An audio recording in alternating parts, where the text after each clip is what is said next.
Everybody, we're looking at example problems for the product rule for radicals. In this form that we have the rule written in is what we'll work on, and primarily this you can use this to help you simplify radicals. So I've worked a couple examples, and then we're going to work the next four. I'll ask you to pause the video, work the problems, and let's see if we end up with the same answer. Alright, so for the first one, I have the square root of x cubed. Well, what I'm wanting is to get powers that can be pulled out of that radical. So with it being x to the third, I can simply rewrite it as x squared times x. That allows me to pull out the x squared and be able to, the x will remain in the radical. But using the product rule, I take this and I break it down into factors, and then I rewrite them with their own radical. And this is just a means to be able to help you visualize. I turn around and I say the square root of x squared, well, that's simply x. And the square root of x, I can't do anything with that. If this is how you see that, that is excellent. What I will show you, again, to reiterate, x cubed, square root of x cubed, I can rewrite that as x to the 3 to the 1/2 power, and x 3 1/2. I just want to make sure I'm not working it all the way out, just making sure that for those of y'all that like to work it with the powers here, by all means you can. Okay, but we'll stick with the format of for the product rules for radicals. But just a refresher, being able to convert that radical sign to a rational exponent. Okay, next problem, square root of 12 t squared. Well, whenever I break the number 12 down, I want to find at least one perfect square in there. I know I can be able to pull that out, and 4 is the perfect square. So 4 times 3 is 12. So I rewrite it like that, and then I break it down into individual square roots. And I can rewrite 4 as 2 squared, which will give me 2. The square root of 3, can't do anything with it. And then t squared is simply t. And this is the proper way to be able to write it. 2t, and then everything is in front of the radical. So 2t square root of 3. Okay, so pause the video, work these four, and let's see if we end up with the same answer. Real quick, in case it's hard to see, cube, cube, fifth root. Okay, so for 63, I want to think of it and say, okay, what perfect square can go into 63? 9. How many times will 9 go into 63? 7 times. So I have this. I have 9 times 7, and I can break this down here. And if it helps, you can write it out like this to where they're just squares. Or I could just leave it w to the 4th.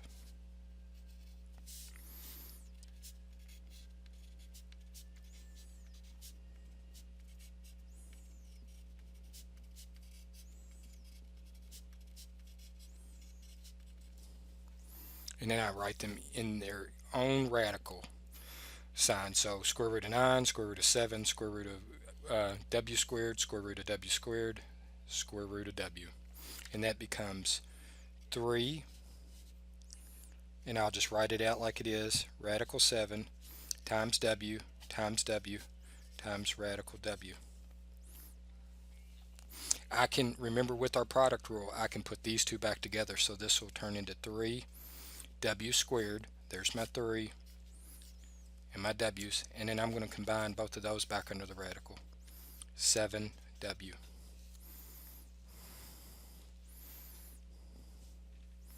Next one, I have a cube root. So what I'm going to do this time is I'm going to write it to the 6th. bad about leaving that index off.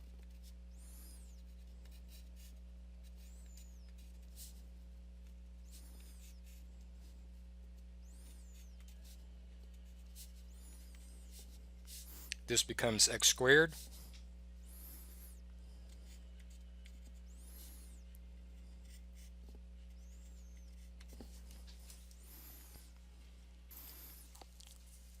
And to refresh on this, remember we can view it like this. Cube root of x cubed, or x squared rather, cubed. Or if how you see it is making that a fraction, this is x. Remember, my denominator in a rational is the root index, and I can rewrite it like that to be able to simplify. Whichever way you like to see it is the way that you can use it. Okay, so for the next one we have a cube root, and I need to find a perfect cube. What number times itself 3 times will go into 48? Well, I'm going to guess 2, because 3 times 3 times 3 is 27, and 4 times 4 times 4 is 64, so I'm going to guess 2. 2 cubed is 8, so 8 will go into 48 6 times, so 8 times 6, b to the third.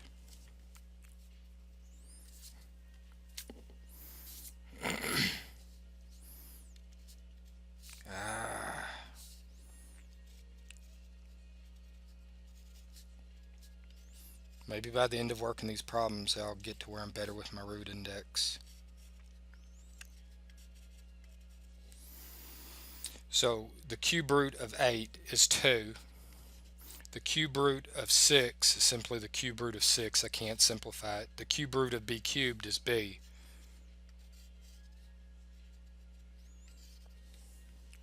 And that is my answer. I'm sorry, I should have been boxing them.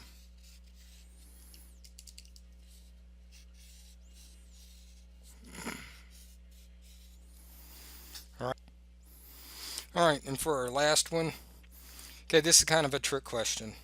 I cannot get a perfect square that's to the 5th power and put it in there. 2 to the 5th, 2 times 2 times 2 times 2 times 2 is 32. But I will not have an integer that I can multiply to it, or a whole number that I can multiply to it, that gives me 36. So for your homework problems, what you would be able to consider this is prime for that 36. Okay, do you understand?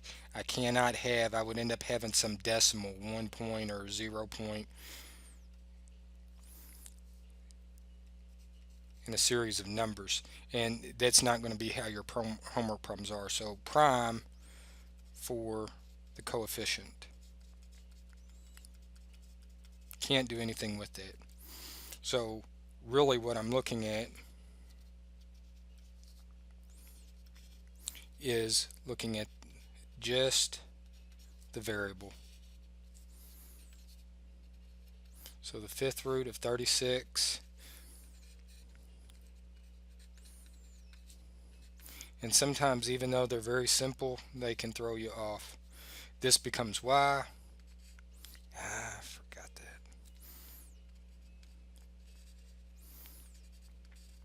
that. 36y. So I'll rewrite it neatly.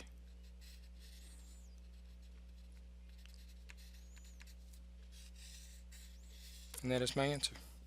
So even though, don't get caught up in it just because they give you a number under the radical, number part of your radicand, and you may not be able to do anything with it. Do not worry about it, especially if there are variables in there. Deal with the variables, leave the number alone.